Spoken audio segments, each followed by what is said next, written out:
ಶಾಲೆಯಲ್ಲಿ ಸರ್ಕಾರಿ ಶಾಲೆ ಅಂದರೆ ಎಲ್ಲರೂ ಗೊತ್ತೇ ಇದೆ. ಸಾಮಾನ್ಯವಾಗಿ ಬಡವರು, ಕೂಲಿ ಕಾರ್ಮಿಕರು, ಕೃಷಿ ಕಾರ್ಮಿಕರ ಮಕ್ಕಳನ್ನೇ ಸರ್ಕಾರಿ ಶಾಲೆಗೆ ಸೇರಿಸೋದು. ಆದರೂ ಇವತ್ತು ನಮ್ಮ ಶಾಲೆಯಲ್ಲಿ ನಮ್ಮ ಉಪಾಧ್ಯಾಯರ ಒಂದು ಕಾಳಜಿಯಿಂದ ಇಷ್ಟರ ಮಟ್ಟಿಗೆ ಆದರೂ ಸ್ಟ್ರೆಂತ್ ಇದೆ. 40 ಜನ ಇದ್ದಾರೆ. ಬ್ಯಾಗು ಏನಾದರೂ ಕೊಡಿಸ್ಬೇಕು ಅಂತೇಳಿ ಕೇಳ್ಕೊಂಡಾಗ ನನ್ನ ಸೊಸೆಯವರು, ನನ್ನ ಮಗನು ಎಲ್ಲ ಆಯಿತು ಅಂತೇಳಿ ಎಲ್ಲ ವ್ಯವಸ್ಥೆ ಮಾಡಿದ್ದಾರೆ. ಹಾಗಾಗಿ ಈ ಕಾರ್ಯಕ್ರಮಕ್ಕೆ ನಮ್ಮದೇ ಗ್ರಾಮದ ಗಂಗಾ ಮಕ್ಕಳಿಗೆ ಕೊಡ್ತಾ ಇದ್ವಿ. ಹಾಗಾಗಿ ಇದು ಸದುಪಯೋಗ ಆಗಬೇಕು. ನಾವು ಕೊಟ್ಟಿದ್ದೀವಲ್ಲ, ಮಕ್ಕಳು ಅರ್ಥ ಮಾಡ್ಕೋಬೇಕು. ಇದರ ಸದುಪಯೋಗ. 6ನೇ ತರಗತಿ ನಮ್ಮೂರು ದತ್ತ ಹಿರಿಯರಾದ ರಮೇಶ್ ಅವರು ನಮಗೆ ಬ್ಯಾಗು, ಪುಸ್ತಕ, ಪೆನ್ನು, ಪೆನ್ಸಿಲ್ ಕೊಟ್ಟಿದ್ದಾರೆ. ಅದನ್ನು ಉಪಯೋಗಿಸ್ಕೊಳ್ತೀವಿ. ನಮ್ಮಪ್ಪ ಅಮ್ಮ ತಗೋಬೇಕು.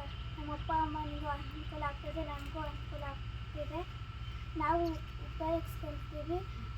ಮೊದಲು ಸ್ವಾತಂತ್ರ್ಯ ರಕ್ಷಿಸಿ ಕೊಟ್ಟಿದ್ರು, ಅದನ್ನು ನಮಗೆ ಉಪಯುಕ್ತವಾಗಿದೆ. ಒಳ್ಳೆ ಹೆಸರು ತರ್ತೀವಿ. ಸ್ಕೂಲ್ಗೂ ಹೆಸರು ತರ್ತೀವಿ. ಇನ್ನಿಂದ ನಮ್ಗಿನ್ನ ಹೆಸರು ಕೊಡ್ತಾ ಇದ್ರೆ ನಾವು ಇನ್ನೂ ಚೆನ್ನಾಗಿ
ಅನುದಾನ ಜೊತೆಗೆ ಹಲವಾರು ಇದು ಸರ್ಕಾರಿ ಶಾಲೆಯಲ್ಲಿ ಬರೋ ಮಕ್ಕಳೆಲ್ಲ ಕೂಡ ಕೂಲಿ ಕಾರ್ಮಿಕರು, ಬಡವರ ಮಕ್ಕಳು.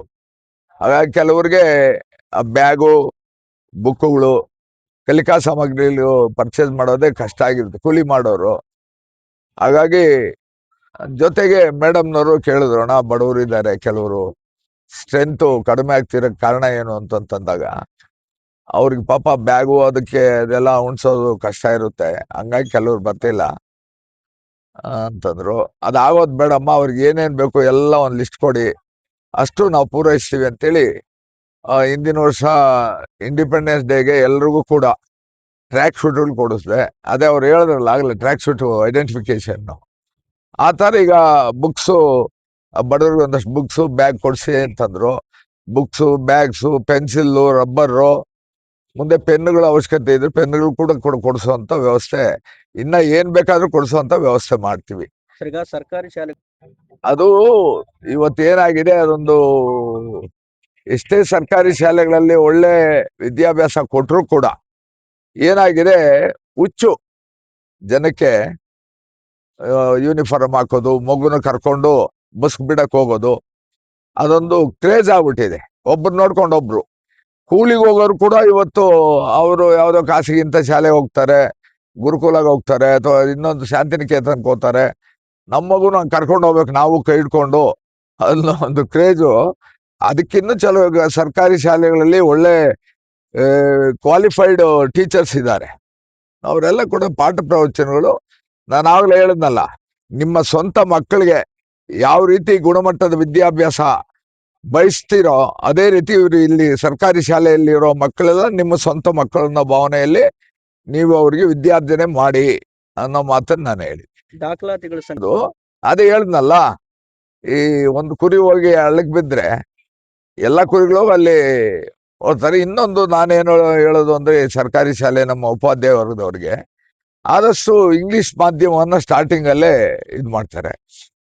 ಒಂದ್ ಮಗು ಯಾವುದೋ ಹೋಗ್ತಾ ಇರ್ತಾರೆ ಖಾಸಗಿ ಶಾಲೆಗೆ, ಮನೇಲಿ ಬಂದು ಇಂಗ್ಲಿಷಲ್ಲಿ ಅದು ಇದು ಟಸ್ ಪುಸ್ ಅಂತಿದ್ರೆ ಪಕ್ಕದ ಮನೆಯವರಲ್ಲಿ ಇದ್ದವ್ರು ನೋಡಿದವರು ನೋಡಿ ಇಂಗ್ಲಿಷ್ ಅಲ್ಲ, ನನ್ನ ಮಗು ಇನ್ನ 2ನೇ ಕ್ಲಾಸ್ಗೆ ಇಂಗ್ಲಿಷ್ ಮಾತಾಡ್ತಾಳೆ, ನಾನು ಅದೇ ಸ್ಕೂಲ್ ಕಳಿಸ್ಬೇಕು ಅನ್ನೋದು. ಅಲ್ಗೂ ಪಾಪ ಟೀಚರ್ಸ್ ಮನೆಗೂ ಹೋಗ್ತಾರೆ, ಸೇರಿಸಿ ನಾವು ನಿಮ್ಗೆಲ್ಲ ಒಳ್ಳೆ ವಿದ್ಯಾಭ್ಯಾಸ ಕೊಡ್ತೀವಿ ಅಂತ.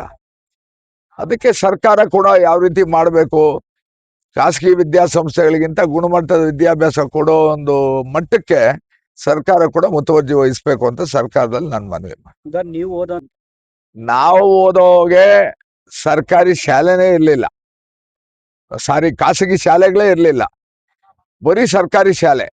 ಅದು ನಮ್ಮೂರು ಬಿಟ್ಟರೆ ಅದು 5-6 ಹಳ್ಳಿಗೆ ಒಂದೊಂದು ಶಾಲೆ. ಈ ಭಾಗಕ್ಕೆಲ್ಲ ಮಿಡ್ಲ್ ಸ್ಕೂಲ್ ಇದ್ದಿದ್ದೆ ನಂದಿಯಲ್ಲಿ, ನಾವೆಲ್ಲ ಕುಪ್ಪಳ್ಳಿ ನಂದಿಯಲ್ಲಿ. ಕುಪ್ಪಳ್ಳಿಲಿ ಫಸ್ಟ್ ಬ್ಯಾಚ್ ಆಯ್ತು, ಆ ಕುಪ್ಪಳ್ಳಿ ಅದೋದು ಮಿಡ್ಲ್ ಸ್ಕೂಲು. ಇನ್ನು ಅಲ್ಲೆಲ್ಲ ಎಲ್ಲ ಪ್ರೈಮರಿ ಸ್ಕೂಲುಗಳಿದ್ವು. ಆ ಗುಣಮಟ್ಟದ ವಿದ್ಯಾಭ್ಯಾಸ, ಆ ಕ್ವಾಲಿಟಿ. ಈಗ ನಮ್ಗೆಲ್ಲ ಬಾಸುಂಡೆಗಳು ಬರೋದು, ಬಾರ್ಸ್ ಬಿಸಾಕೋರು. ಶನಿವಾರ ಪದ್ಯಗಳು ಒಪ್ಪಿಸ್ಬೇಕಾಗಿತ್ತು, ಸಿಕ್ಕಾಬಿಟ್ಟೆ ಬಾರ್ಸೋರು. ಆದ್ರೂ ನಮ್ಮ ಮನೆಯಲ್ಲಿ ಅವನು ಓದಲ್ಲ ಬಾರ್ಸ್ರಿ ಅನ್ನೋರು. ಈಗ ಹಂಗ್ ಬಾರ್ಸಕ್ ಹೋದ್ರೆ ಇವ್ರು ಕೋಲ್ ಎತ್ಕೊಂಡ್ಬರ್ತಾರೆ ಪೇರೆಂಟ್ಸು. ಇಷ್ಟು ಬದಲಾವಣೆ ಆಗಿದೆ.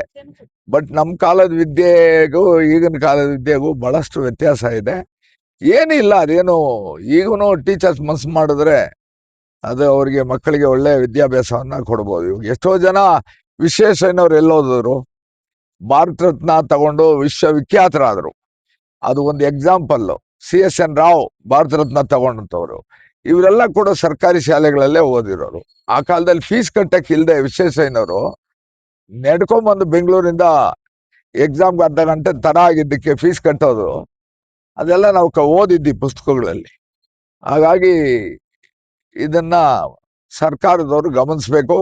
ಯಾಕೆ ಏನೇನ್ ಕಾರಣಗಳು ಅಂತೇಳಿ ಅದಕ್ಕೊಂದು ಟೀಮ್ ಮಾಡಿ, ಒಬ್ಬ ಮಂತ್ರಿ, ಶಿಕ್ಷಣ ಮಂತ್ರಿ ನೇತೃತ್ವದಲ್ಲಿ ಒಂದು ಟೀಮ್ ಮಾಡಿ ಇದನ್ನೆಲ್ಲ ಸರ್ವೆ ರಿಪೋರ್ಟ್ ತಗೊಂಡು ಏನ್ ಕೊರತೆ ಇದೆ ಸರ್ಕಾರಿ ಶಾಲೆಗಳಲ್ಲಿ, ಯಾಕೆಲ್ಲ ಕೂಡ ಖಾಸಗಿ ಶಾಲೆಗಳಿಗೆ ಹೋಗ್ತಾ ಇದ್ದಾರೆ ಅನ್ನೋದ್ರ ಬಗ್ಗೆ ಮುತುವರ್ಜಿ ವಹಿಸಿ ಕಾಳಜಿ ವಹಿಸಿದಾಗ ಈ ಸಮಸ್ಯೆ ಬಗೆಹರಿಸ್ತದೆ, ಸರ್ಕಾರಿ ಶಾಲೆಗಳು ತೊಡಗ್ತವೆ ಅಂತ ನನ್ನ ಭಾವನೆ. ಊರಲ್ಲಿ ಟೀಚರ್ಸ್ ಕೇಳ್ತಿರ್ತಾರೆ, ಏನಾದ್ರೂ ಕೊರತೆ ಇದ್ರೆ ಹೇಳಿ, ಏನಿದ್ರೆ ಅದು ಹೇಳಿ ಅಂತ. ಯೂಶಲಿ ಅವರು ಬುಕ್ಸ್ ಹೇಳ್ತಾರೆ, ಯಾಕಂದ್ರೆ ಗೌರ್ಮೆಂಟ್ ಇಂದ ಮೊದಲು ನಾವು ಓದೋವಾಗ ಎಷ್ಟು ಬೇಕೋ ಅಷ್ಟು ಗೌರ್ಮೆಂಟ್ ಇಂದಾನೆ ಪ್ರೊವೈಡ್ ಮಾಡಿರೋರು. ಈಗ ಬರೆಯೋದು ಕಲ್ಸೋದು ಜಾಸ್ತಿ ಇರುತ್ತಲ್ಲ, ಸೊ ಬುಕ್ಸ್ ಎಲ್ಲ ಖಾಲಿ ಆಗ್ತಿರುತ್ತೆ. ಹಾಗಾಗಿ ಎಕ್ಸರ್ಸೈಸ್ಗಳು ಬೇಕು, ನೋಟ್ ಬುಕ್ಸ್ ಎಲ್ಲ ಜಾಸ್ತಿ ಬೇಕಾಗುತ್ತೆ. ಆಮೇಲೆ ಪೆನ್ಸಿಲು ಇವೆಲ್ಲ ಕೇಳಿದ್ರು ಮ್ಯಾಮ್ ಅವರು. ಇನ್ನು ಬ್ಯಾಗ್ಸ್ ಎಲ್ಲ ಅಪ್ಪನೇ ಒಂದು ಬ್ಯಾಗ್ಸ್ ಕೊಟ್ಬಿಡೋಣ ಅಂತ ಹೇಳ್ಬಿಟ್ಟು ಅಪ್ಪನೇ ಡಿಸೈಡ್ ಮಾಡಿದ್ದು. ಲಾಸ್ಟ್ ಟೈಮ್ ಟ್ರ್ಯಾಕ್ ಸೂಟ್ ಹೇಳಿದ್ರು. ಅಂದ್ರೆ ಈಗ ಮ್ಯಾಮ್ ಹೇಳಿದ್ರಲ್ಲ, ಆಚೆ ಕಡೆ ಹೋದಾಗ ನಮ್ದು ಸ್ಕೂಲು ಅಂತ ಹೇಳ್ಬಿಟ್ಟು ಗುರ್ತಿಡಿತಾರೆ ಅಂತ ಹೇಳ್ಬಿಟ್ಟು ಎಲ್ರು ಒಂದೇ ತರ ಯೂನಿಫಾರ್ಮ್ ಇರ್ಲಿ ಅಂತ ಹೇಳ್ಬಿಟ್ಟು ಕೇಳಿದ್ರು. ಅದನ್ನು ಕೊಡ್ಸಿದ್ವಿ. ಮೇಡಮ್, ಈಗ ಅವರ ಸಮಾಜ ನಿಜವಾಗ್ಲೂ ಹೆಮ್ಮೆ. ನಾನು ಯಾವಾಗ್ಲೂ ಹೇಳ್ತೀನಿ, ನನ್ನ ಹೆಸರು ನಾನು ಯೂಶಲಿ ಹೇಳೋದೇ ಇಲ್ಲ, ನಾನು ರಮೇಶ್ ಅಣ್ಣ ಸೊಸೆ ಅಂತಾನೆ ಹೇಳ್ತೀನಿ. ಅದೇ ನನ್ಗೆ ಹೆಮ್ಮೆ ತರುತ್ತೆ. ಯಾಕಂದ್ರೆ ಅವರು ಇಷ್ಟು ಹಾದಿಲಿ ಎಷ್ಟೋ ಸೇವೆ ಮಾಡಿದ್ರೇನೆ ಈ ಹೆಸರು ಬಂದಿರುತ್ತೆ. ಒಂದ್ಸರಿನೂ MLA ಆಗಿಲ್ಲ, ಒಂದ್ಸರಿನೂ MP ಆಗಿಲ್ಲ, ಆದ್ರೂ ರಮೇಶ್ ಅಣ್ಣ ಅಂದ್ರೆ ಎಲ್ರಿಗೂ ಗೊತ್ತು. ಯಾಕೆ ಗೊತ್ತಿರುತ್ತೆ? ಸೇವೆ ಮಾಡಿರೋ ಒಂದೇ ಒಂದು ಕಾರಣಕ್ಕೆ ಗೊತ್ತಿರುತ್ತೆ. ಒಂದು ಜಿಲ್ಲೆ ಆಗ್ಬೇಕಂದ್ರು, ಒಂದು ರೈತ ಪರ ಹೋರಾಟಗಾರ ಅಂತಂದ್ರು, ಆಚೆ ಹೋಗ್ತಿದ್ದಾಗ ಅವ್ರ ಹೆಸರು ಹೇಳಿದ್ರೆ ನಮ್ಗೆ 100ರಷ್ಟು ಗೌರವ ಇನ್ನೂ ಜಾಸ್ತಿ ಆಗುತ್ತೆ.